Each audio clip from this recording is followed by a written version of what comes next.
I'm going to be making two types of pies here today, and one will be a sweet potato pie, a purple sweet potato pie, and a pumpkin pie. And one of them will be fully vegan, where it has no egg and no dairy products.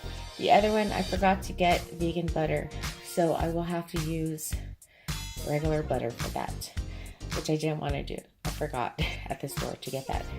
I'm going to start with the sweet potato one. I got some purple sweet potatoes, and I peeled it and I cut it into large chunks, and I'm boiling it until it's right here. I have 2 cups of purple sweet potato, which I boiled and peeled, and I mashed it in there. I have a 1/4 cup of melted butter. You can use the vegan. That one is unsalted. That is pure vanilla. I'm going to use a teaspoon of vanilla. I have frozen organic pie shell. Here I have 1 cup of almond milk. This is 1/2 cup of pure maple syrup, 3 tablespoons of cornstarch, a pinch of salt there, 1/2 teaspoon of nutmeg, and cinnamon here. So that's what I'm going to do to mix everything up. To my bowl here, I have the sweet potatoes, and I'm going to add a teaspoon of vanilla. Sorry, I'm doing it this way. It's just I have only one hand right now. And so I'm going to add that. And then I'm going to add the butter, the maple syrup, the milk, the almond milk, the cornstarch, and the seasonings. So I'm going to add all that. I'm going to mix it up. Okay, so I have it all in the bowl, and I'm going to stir this. Okay, so I mixed up all the ingredients here, and you can see some of the textures from the sweet potato, which is good because it's going to give it some nice texture and a nice flavor to this. So right now I'm going to start on the pumpkin pie, and I'm going to put this in the, I preheated my oven to 350 degrees, and I'll show you what the pumpkin pie mixture is going to look like. Okay, I'm going to be making vegan pumpkin pie. And so to my ingredients, I have the pumpkin pie crust that I showed you earlier.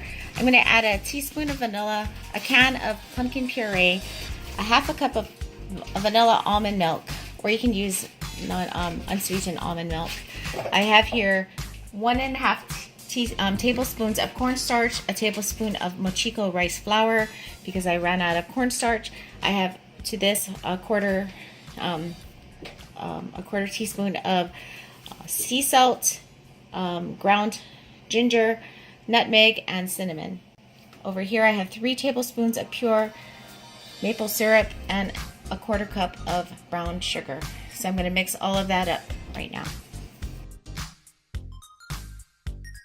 First thing I want to do is I want to mix all these ingredients, the wet and the sugar, in with the spices. You can add more of cinnamon if you want to, or nutmeg if you want to, or ginger. It's all to your liking. And then after I do that, I'm going to add the cornstarch and the rice flour.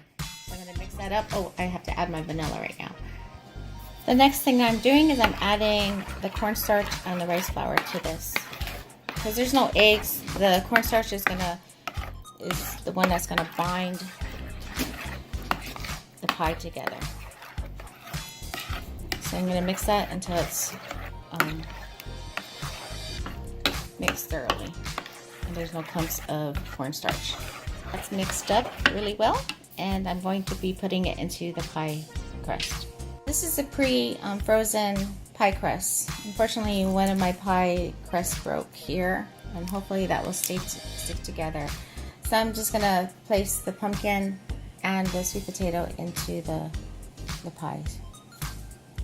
Okay, so I put the pumpkin and the sweet potato into the crust, and I had a little bit extra of the sweet potato filling. So what I did was I just put some into the pumpkin pie. So that might taste good. That might be good to eat, and the colors are beautiful. So that one, I changed it up to being a pumpkin sweet potato pie. So I'm gonna bake it to 60 minutes. It depends on your I have a gas oven, so I don't know how that's going to be. I noticed that with my oven, I have to cook it a lot longer. So the suggested time is 55 to 60 minutes in the oven on the middle rack. So I took out the pies from the oven. I ended up having a problem. It was like I was cooking it for over an hour and it didn't seem like the crust was cooking. And then I ended up looking at the pie crust package directions, and instead of 350, it said 400. So I had to end up cooking the remaining of the pies in 400 heat. And it looks really good. But that came out pretty awesome, the sweet potato pie.